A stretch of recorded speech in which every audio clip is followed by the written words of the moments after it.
Olá, pessoal, bem-vindo a mais uma aula da disciplina de Introdução à Programação Orientada a Objetos. Nessa aula de hoje, nós vamos continuar o assunto de herança. Como eu disse, um dos principais assuntos dessa disciplina é herança.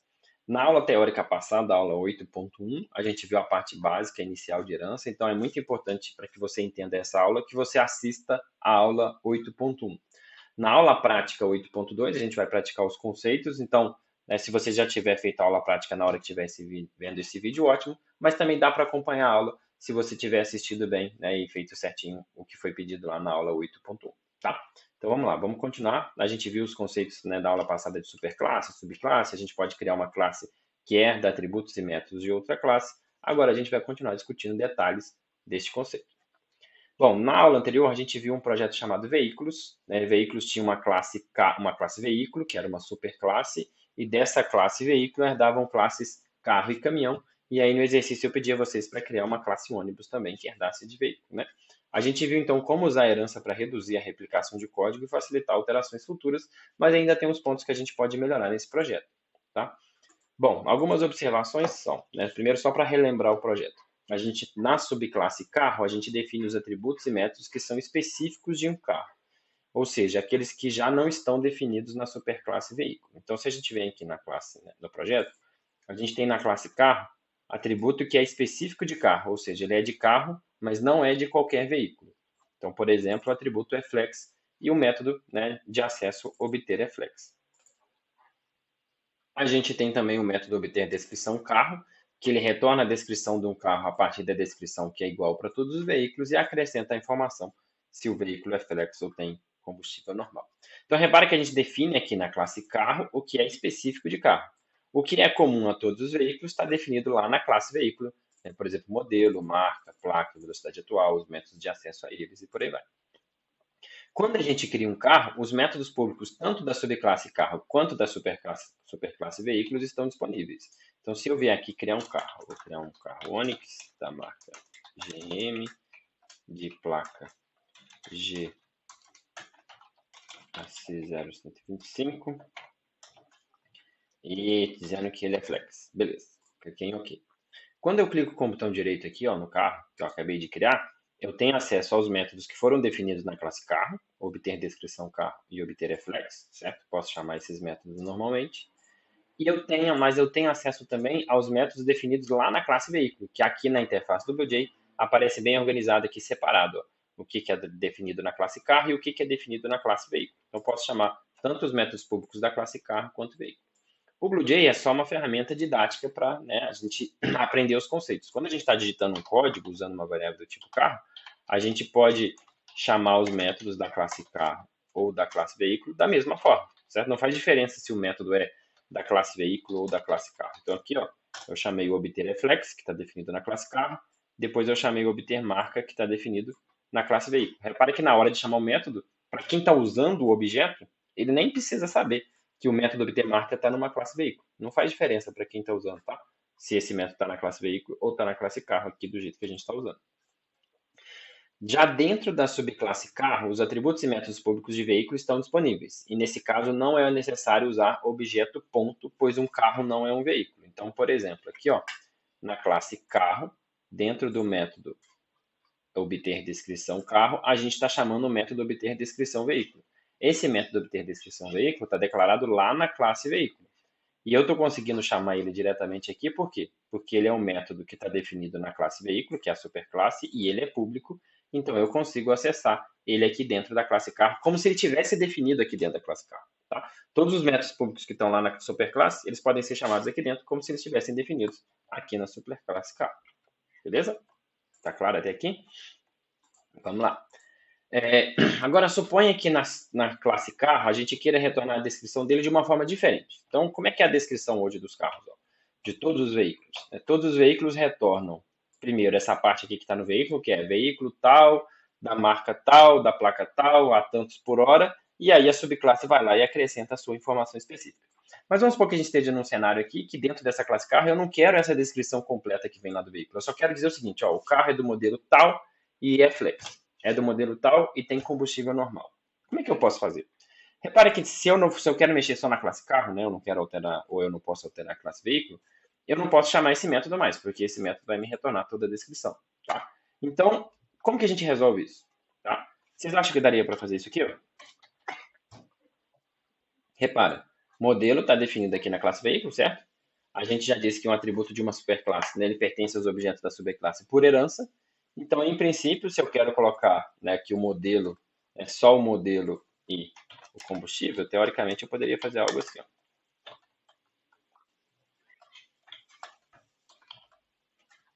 Certo? Modelo tal e é flex. Certo? Bom, será que eu posso ou não? O BlueJay já está dando uma dica aqui, hein?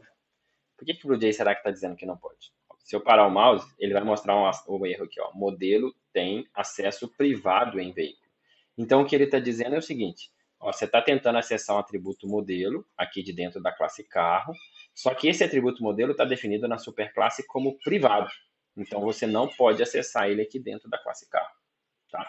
Agora, isso pode causar uma certa confusão, porque, mas não entendi. Se a herança eu ganho os atributos e os métodos por herança, por que eu não posso acessar o modelo aqui? Então, para deixar bem claro, eu vou voltar ao código anterior, tá? Do jeito que a descrição era, e vou mostrar uma coisinha para vocês. Vou deixar do jeito que estava. Vou lá recriar um carro, certo? Então, vou criar um carro aqui. Onix de novo. M. Eu vou selecionar aqui, né? Que eu já digitei para não ter que ficar digitando toda hora a mesma coisa.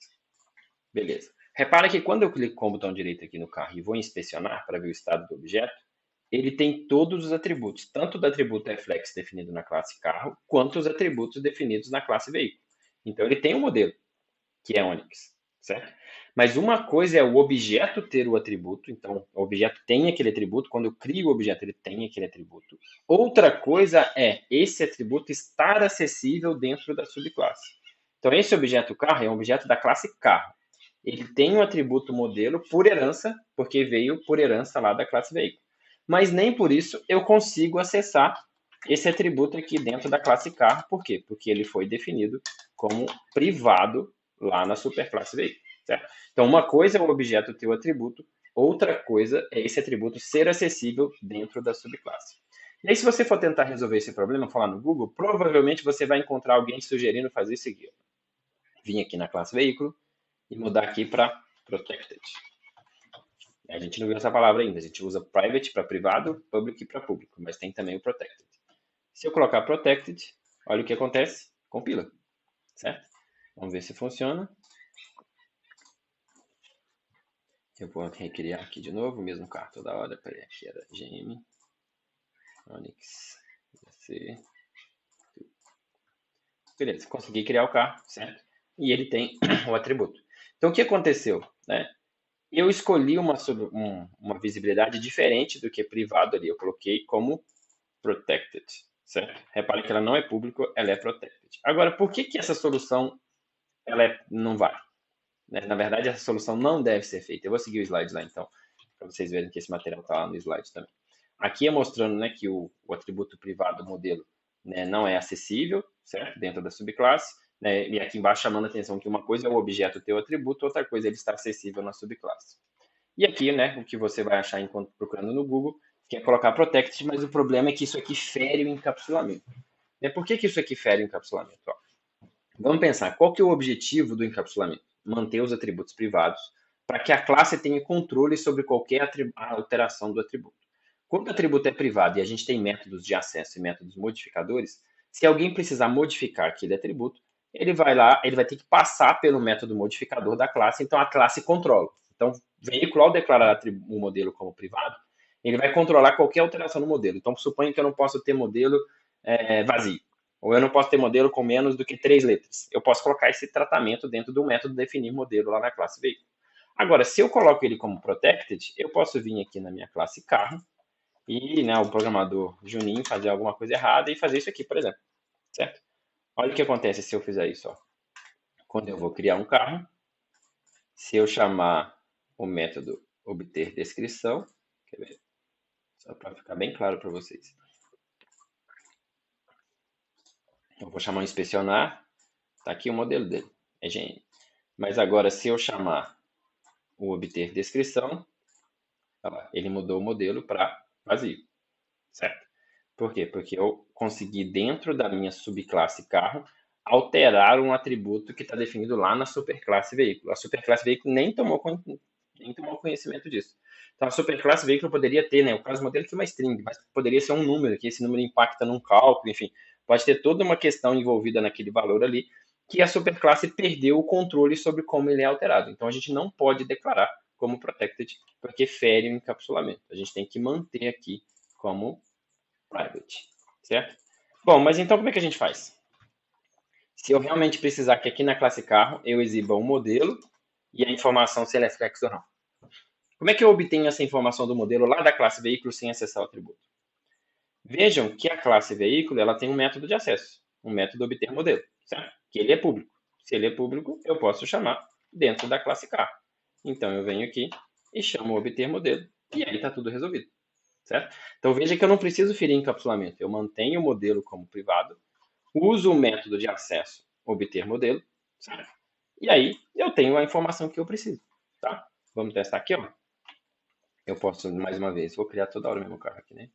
Eu posso vir aqui, criar, opa, aqui é Onix, criar o carro Onix da GM.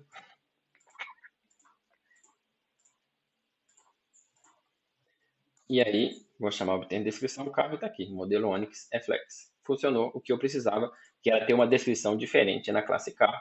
Eu usei o método de acesso, tá? A mesma coisa vale se uma subclasse precisar alterar um atributo da superclasse. Se ela precisar alterar um atributo da superclasse, eu vou usar um método da superclasse em vez de acessar o atributo diretamente.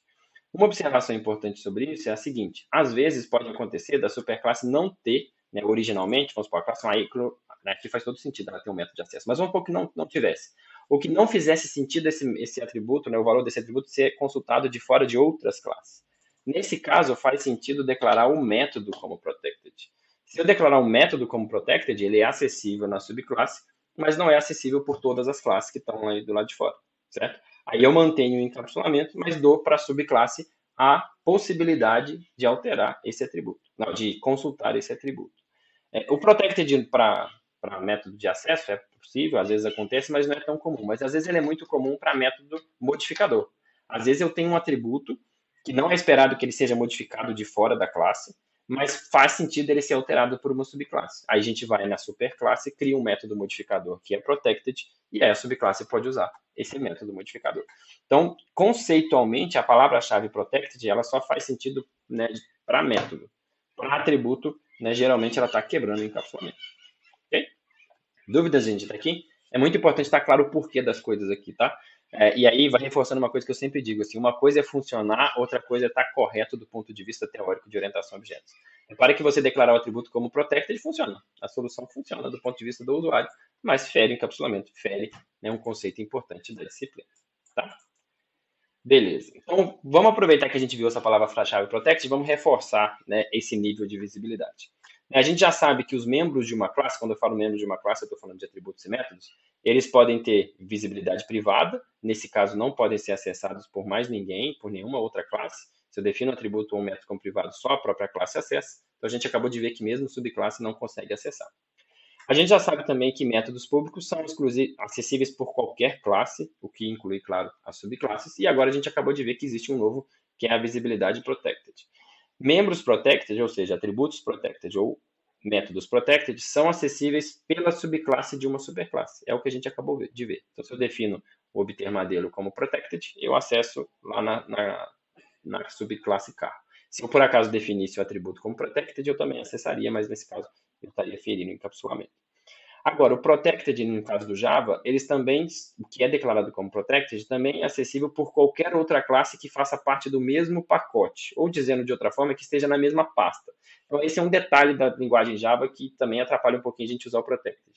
Quando você declara como protected, tanto a subclasse pode acessar aquele método que você declarou como protected, certo? A sua subclasse pode estar numa pacote e a superclasse pode estar em outro. Agora, eu abro brecha também para que as outras classes dentro da mesma pasta também tenham acesso àquele atributo. Tá? Isso faz sentido quando a gente está desenvolvendo uma biblioteca. Estou desenvolvendo uma biblioteca para alguém usar. Então, dentro das classes da minha biblioteca, eu permito que seja acessível, mas de fora da biblioteca, não.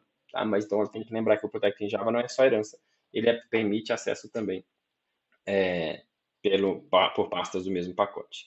Aqui está uma figurinha do livro, da disciplina, que mostra, né, essas diferentes visibilidades. Se eu tenho alguma classe, algo que é privado é acessível só pela classe, algo que é protegido é acessível pela classe e pelas subclasses, e algo que é público é acessível por qualquer classe. Tá? Aqui tem uma tabelinha que resume isso, né? Então, público é acessível pela classe, pelas classes do mesmo pacote, por subclasses e por qualquer outra classe do mundo.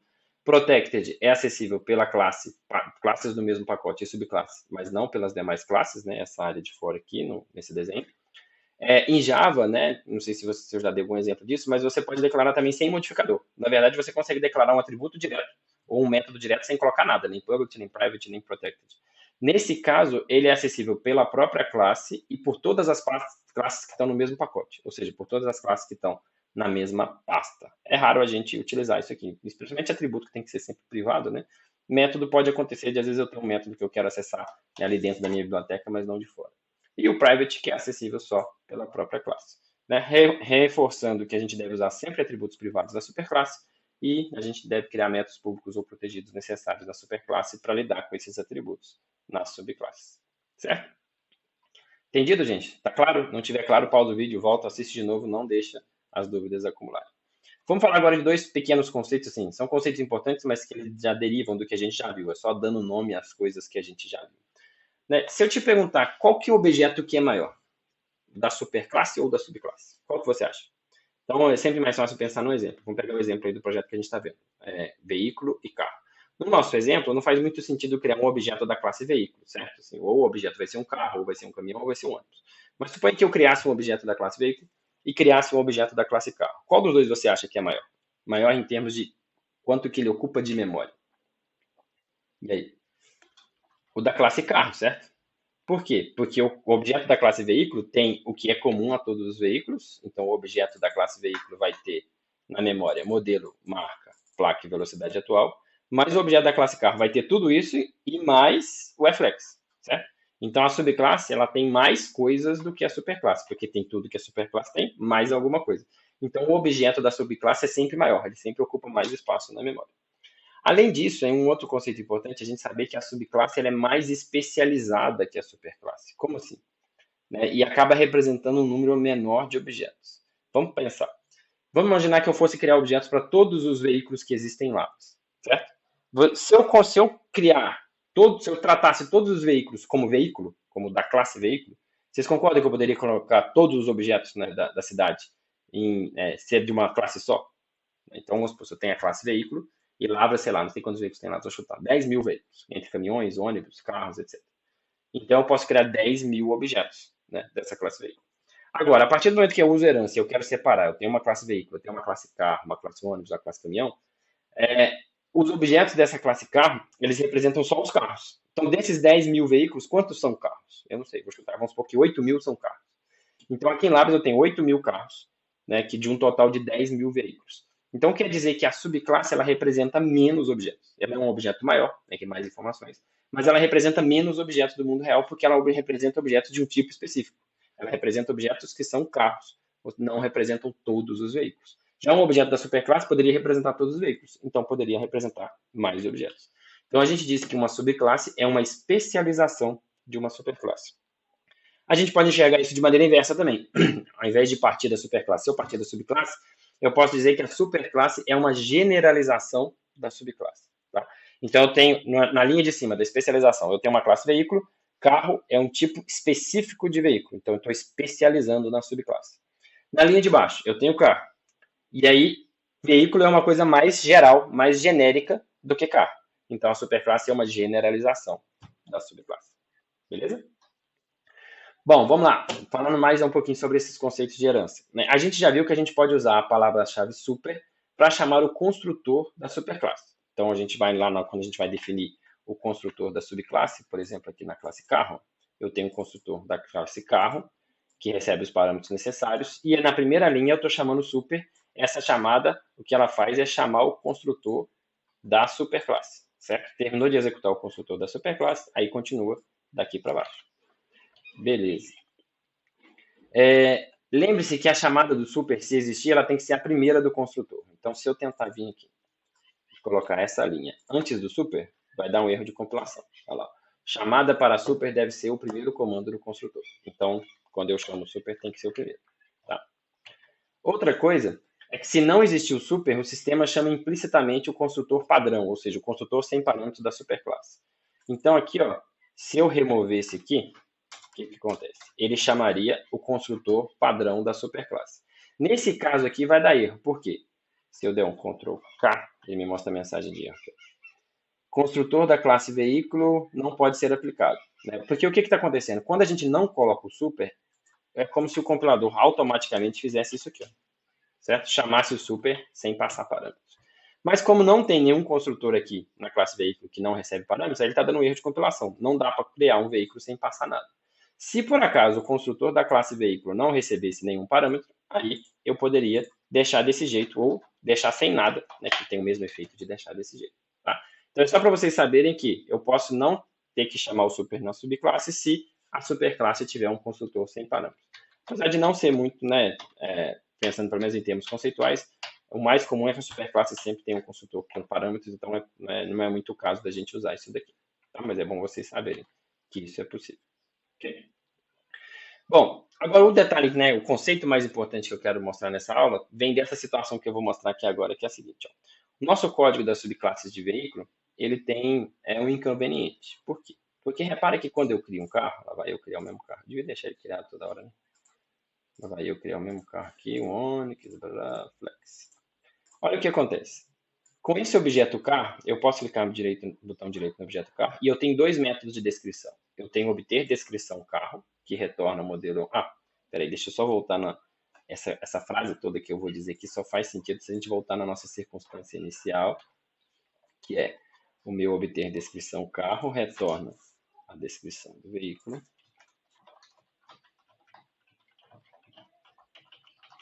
Mais alguma coisa, né? Que é o código do jeito que estava antes. Deixa eu voltar aqui, senão não vai fazer muito sentido. Beleza, então vou criar de novo o mesmo carro toda hora. Então, onde eu estava aqui dizendo, ó, se eu tenho um carro, eu posso clicar com o botão direito, eu tenho acesso ao método obter descrição carro, que retorna veículo, Onix, da marca GM, da placa blá blá blá, 0 km por hora e Flex. Ou eu posso clicar com o botão direito e chamar o método obter descrição veículo, que retorna tudo menos aquela parte do Flex. Dizendo de outra forma, quer dizer que no meu código eu posso chamar... Opa, estou com algum atalho habilitado aqui.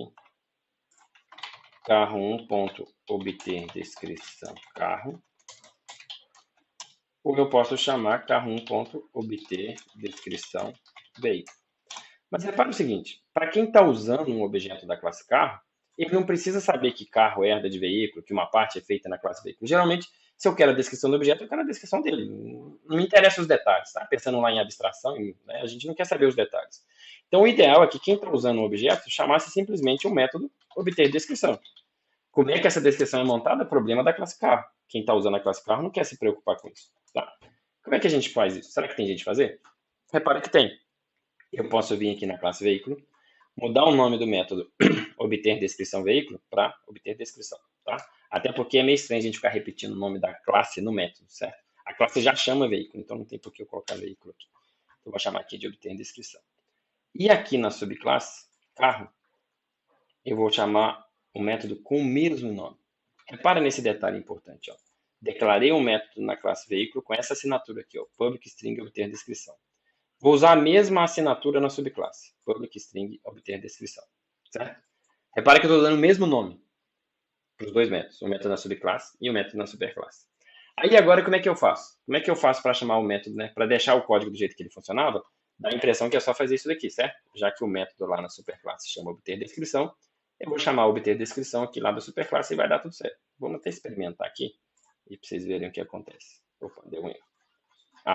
Deu erro porque a nossa classe simulador usa o método obter descrição, né? Então vou ter que mudar aqui. O caminhão não mexi ainda, então vou deixar por enquanto.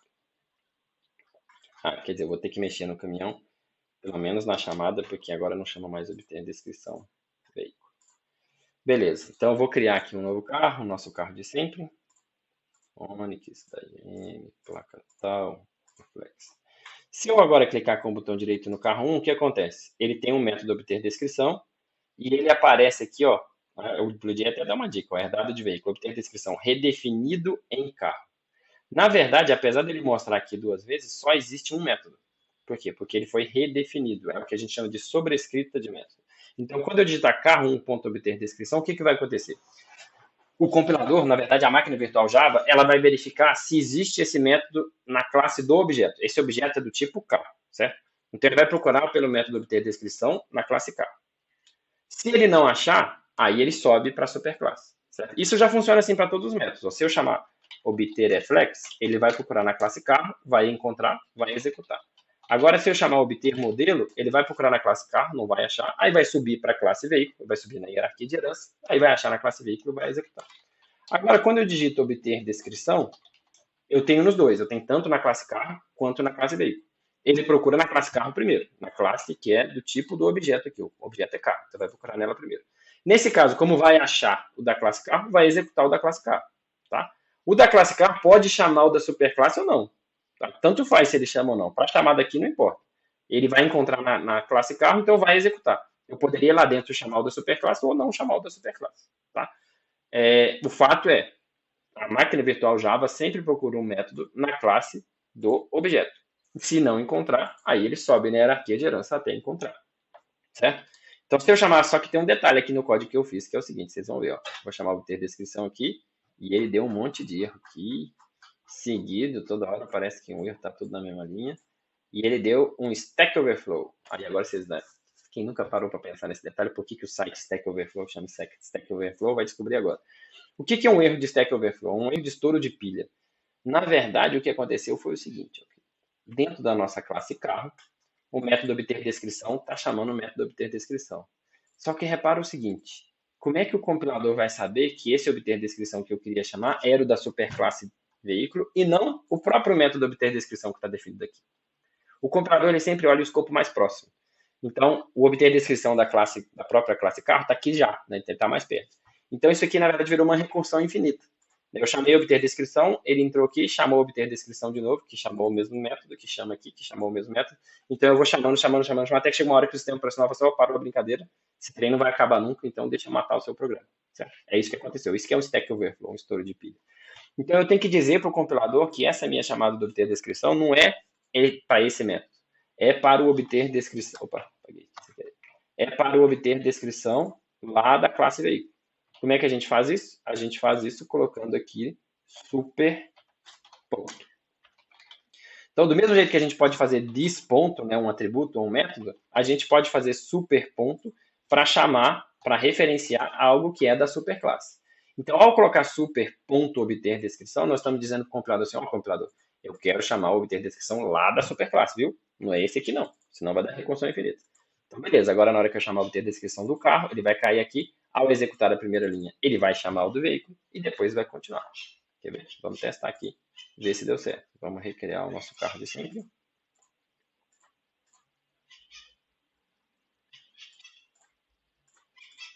E aí eu vou chamar aqui obter descrição. Olha lá, veículo Onix da marca GM, placa G100, a tantos por hora, é flex. Então ele chamou da classe carro. Se eu for aqui no herdado de veículo, né, ele já está dizendo que foi redefinido em carro, vai retornar a mesma coisa. Se eu fizer aqui no código, vai retornar a mesma coisa, certo? Então, isso é o que a gente chama de sobrescrita de método, é quando eu tenho um método na superclasse e tenho o mesmo método, entre aspas, né, o método com o mesmo nome, com a mesma assinatura, o mesmo tipo de retorno, tudo igualzinho naquela primeira linha, também na subclasse. Eu estou redefinindo o método. Isso vai garantir que quando eu chamar um método para um objeto da subclasse, o método que vai ser executado vai ser o da subclasse. Ele pode chamar o método da superclasse ou não, depende do que eu quero fazer, tá? Para ficar bem claro, vamos colocar um breakpoint aqui, ó, nessa primeira linha do obter descrição da classe carro, vou chamar o método, olha lá, ele caiu aqui, né, o depurador está mostrando que está executando a primeira linha. Se eu clicar no entrar em, ele vai entrar nessa execução do obter descrição lá da classe veículo. Aqui, ó, está no obter descrição da classe veículo. Deu um bug no meu Blue, não está mostrando a linha, mas a setinha está aparecendo aqui. Se eu der um avançar, ele volta para cá, né, e aí a descrição que ficou é aquela que está definida lá na classe veículo, ainda sem a informação se é flex ou não. Aí na hora que eu executar essa linha, ele vai acrescentar aqui no final, né, que é flex, e vai retornar essa informação. Beleza? Tá claro, gente? Tá claro o que é a sobrescrita, então? É um dos principais conceitos de herança. É importante isso aqui, tá claro. Tá? Então, aqui no slide, está explicando toda essa história que eu expliquei para vocês, que originalmente eu tenho dois métodos de obter descrição, um de obter descrição de veículo, outro de carro, e a gente pode, na verdade, ter um método só com o mesmo nome, através da sobrescrita de método. A gente declara, então, os dois métodos com a mesma assinatura, na superclasse e na subclasse, e quando a gente chamar esse método, a gente vai estar chamando, né, a máquina virtual Java vai acabar executando o método da subclasse, né, e só se ele não encontrasse na subclasse é que ele executaria da superclasse, certo? Então, só para reforçar esse conceito, a gente também pode dizer que a sobrescrita de método permite customizar o comportamento de um objeto. Como assim? Um método é um comportamento, certo? Então, tem um método lá na superclasse que faz alguma coisa. Quando eu crio uma subclasse, se eu quiser que aquele comportamento seja um pouco diferente para os objetos da subclasse, a gente vai lá e sobrescreve o método. Então, só para dar um exemplo num contexto diferente para isso ficar mais claro. Suponha que você está fazendo um jogo, né, e no seu jogo tem uma superclasse cachorro. Essa classe cachorro tem um método latir, e o que o método latir faz é tocar um som padrão de latido de cachorro, au au, certo? Então tem um au au gravado lá, um som, e aí você chama o método latir, o cachorro late, beleza. Mas aí o seu jogo, né, se especializou, você quer tratar bem, né, com bastante realidade, né, realismo, as diferentes raças de cachorro, aí suponha que você criou uma subclasse para pincher e uma subclasse para pitbull. Você pode agora sobrescrever o método latir, e aí no método latir, né, na sobrescrita do latir da classe pincher, você coloca um som de latido de pincher, aquele bem agradável, né? E na classe pitbull, você sobrescreve o método latir e coloca um latido de pitbull, certo? Então, repara que eu estou customizando como é que o latir funciona. Então, se eu tiver agora um objeto pincher, o som que vai sair é um. Se eu tiver um objeto pitbull, o som que vai sair é outro. Mas o legal de ter o latir lá na superclasse é que eu garanto que todos os cachorros latem. Se eu tiver uma raça diferente e eu ainda não tiver o som daquela raça, eu simplesmente não sobrescrevo o método e aí na hora que eu chamar o latir, vai executar o da superclasse cachorro. Certo, gente? Tá claro? Sobrescrita de método, então, é um dos principais conceitos de herança. Bom, agora uma observação sobre o super, né? Que a gente estava falando sobre o super. A gente usa a palavra-chave super para evitar duplicação de código, né? Por quê? Se eu não tivesse como usar o super, eu acabaria repetindo o mesmo código em mais de um lugar. Por exemplo, aqui, na classe carro, quando a gente chama super.obter descrição, eu estou reaproveitando aquele código da obter descrição que está na classe veículo. Aqui na classe caminhão eu não fiz a alteração ainda, né? Mas a alteração seria a mesma. Eu chamo aqui de obter descrição, e aí coloco super.obter descrição. Aí vai dar erro lá na classe simulador, porque ele está usando aqui obter descrição caminhão. Né? Mas enfim, voltando no ponto que eu estava, repara aqui, a classe caminhão, eu vou lá, chamo o super obter descrição, reaproveito o código da classe veículo. Se eu não pudesse fazer esse super obter descrição, o que ia acabar acontecendo? Eu ia ter que ter esse código aqui, ó, da classe veículo, e colocar ele tanto na classe carro quanto na classe caminhão. E aí, no caso, usando os métodos de acesso, né, em vez de usar os atributos diretos, porque eles são privados. Mas eu teria que fazer isso. Tá? E eu acabaria replicando o código. Então, a possibilidade de eu usar o super para chamar um método da superclasse, aí quando tem uma sobrescrita, é que me possibilita reduzir a replicação de código. Então, em um método chamado método A, por exemplo, de uma subclasse que sobrescreva o método da superclasse, nós podemos usar super.método.a para acessar o método da superclasse. Aí alguém pode pensar assim, mas será que eu poderia chamar o método da classe avô? Né? Imagina que eu tivesse, sei lá, uma subclasse carro elétrico, que herda de carro, que herda de veículo. Será que lá da subclasse carro elétrico eu poderia fazer super.super.obter descrição e ignorar o que está implementado na classe carro no meio? O que vocês acham? Na verdade, não pode, e não pode porque isso acaba ferindo o conceito da herança, certo? A herança é um relacionamento é um. Né? Então, quando eu digo que um carro elétrico é um carro, né? Quando eu falo carro elétrico é herda de carro, é porque carro elétrico é um carro. Então, o carro elétrico ele pode até mudar o comportamento, né, do carro, né, baseado no que ele tem de diferente ao sobrescrever. Mas eu não posso simplesmente fingir que carro não existe e já falar direto que carro elétrico puxa um negócio lá de veículo. Porque aí eu estou ignorando essa relação de que um carro elétrico é um carro. Ele não é um outro veículo qualquer, ele é um carro. Então a gente não pode fazer isso.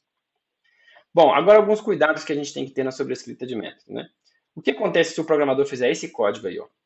Repara que a palavra descrição está escrita incorretamente. Então, suponha que lá na classe veículo, né, eu tenho o método obter descrição, aí o Juninho foi agora criar o carro, e aí ele foi criar um método obter descrição, ele queria sobrescrever o método, certo? Só que ele se confundiu no português aí e digitou descrição com 2 S. O que vocês acham que acontece? Ó, vou vir aqui na classe carro e digitar com 2 S. Compilou, certo? O que acontece agora se eu criar um carro? Vou criar o nosso carro de sempre. Onix da GM para... Bom, se eu clicar com o botão direito, ó, repara que eu tenho um método obter descrição com dois S, que retorna a descrição completa, e o obter descrição da classe veículo existe e não está marcando aqui como redefinido, ó, e ele não retorna a parte do flex. Então eu voltei agora na situação onde eu tenho dois métodos diferentes. Lembra que a gente fez a sobrescrita para quê? Para eu não ter dois métodos diferentes, para eu ter um método só. Mas agora eu tenho dois de novo. Por que eu tenho dois de novo? Porque não tem como, né, o compilador adivinhar que eu queria escrever a mesma coisa aqui, certo?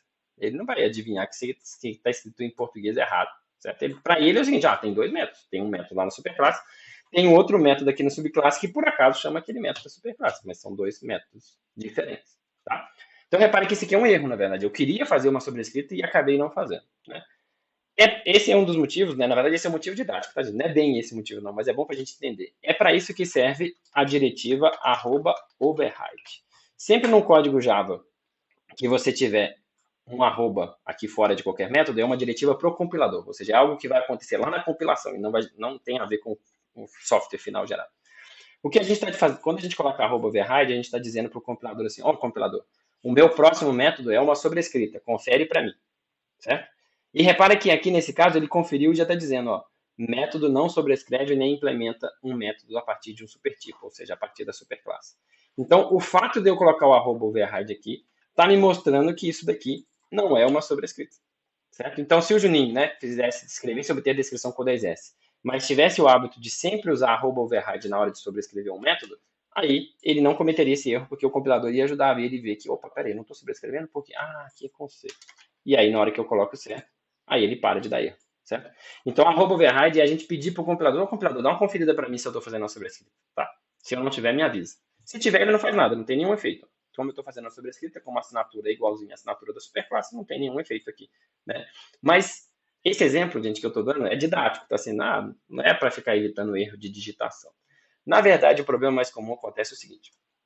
Suponha que você tenha feito a sobrescrita de método aqui, certo? Beleza, você sobrescreveu.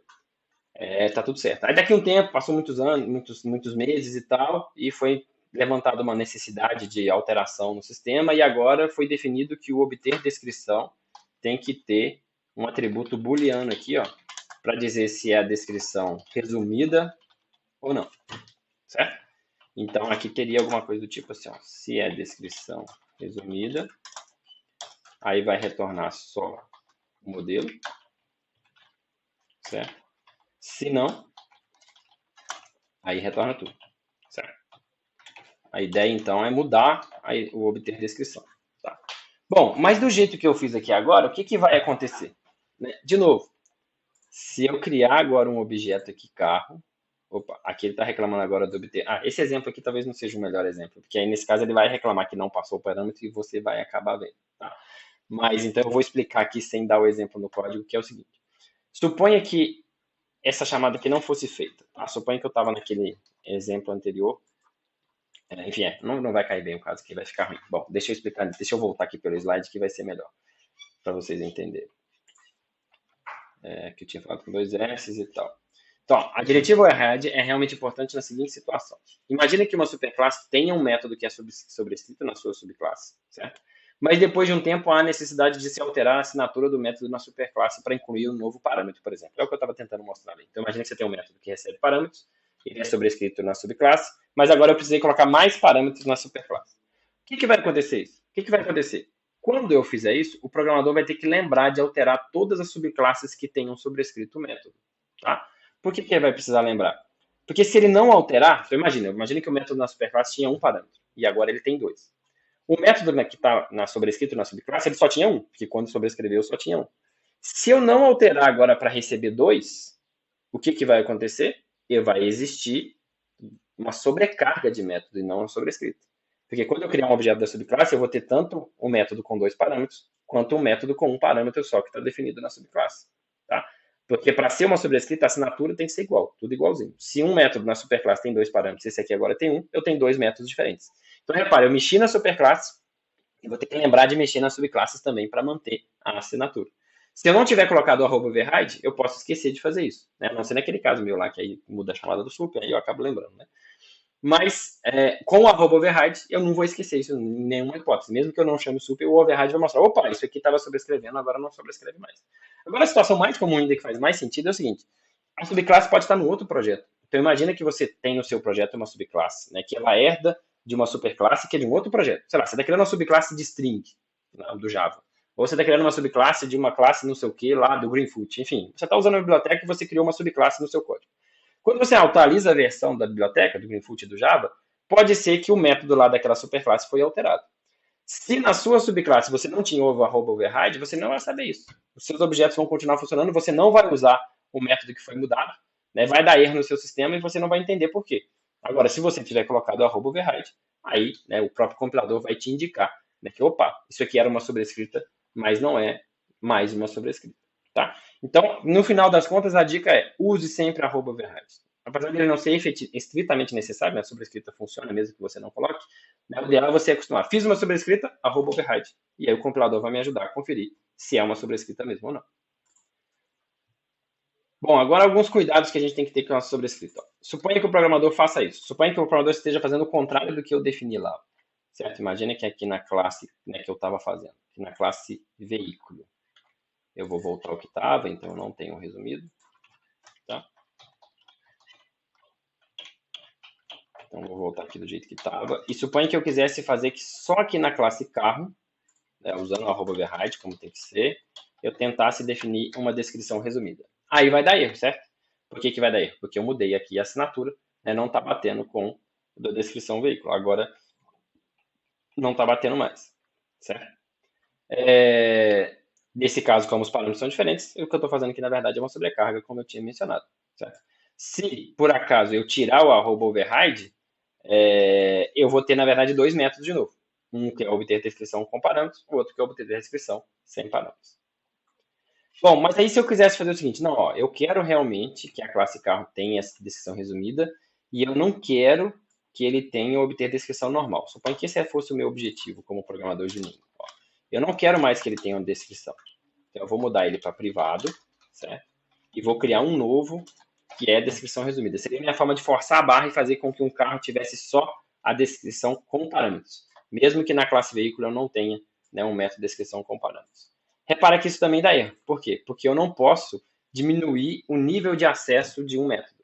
Como o método obter veículo é declarado como público aqui na classe veículo, eu não posso dizer aqui na classe carro que ele não é público mais. Isso seria o mesmo que dizer que um carro não é um veículo. Porque um veículo tem esse comportamento. Se eu quero esconder esse comportamento, então não é um veículo. Então eu não posso sobrescrever. Basicamente, essa brincadeira toda aqui é só para dizer que ao sobrescrever um método, eu não posso diminuir a visibilidade dele. Eu não posso pegar um método que era público e sobrescrever como privado. Agora, eu posso fazer o contrário. Eu posso ter um método protected na superclasse e redefinir ele como público na subclasse. Isso não tem nada que impede. Okay? Bom, pessoal, então é isso. O vídeo ficou um pouquinho longo, mas era importante completar aqui esse assunto né, de herança. A gente tem mais coisinhas para ver na herança nas próximas partes, mas eu queria reforçar né, os conceitos que a gente viu no projeto Veículos, especialmente sobre a escrita, que é um dos conceitos fundamentais de herança. Tá certo? É isso aí. Até o próximo vídeo.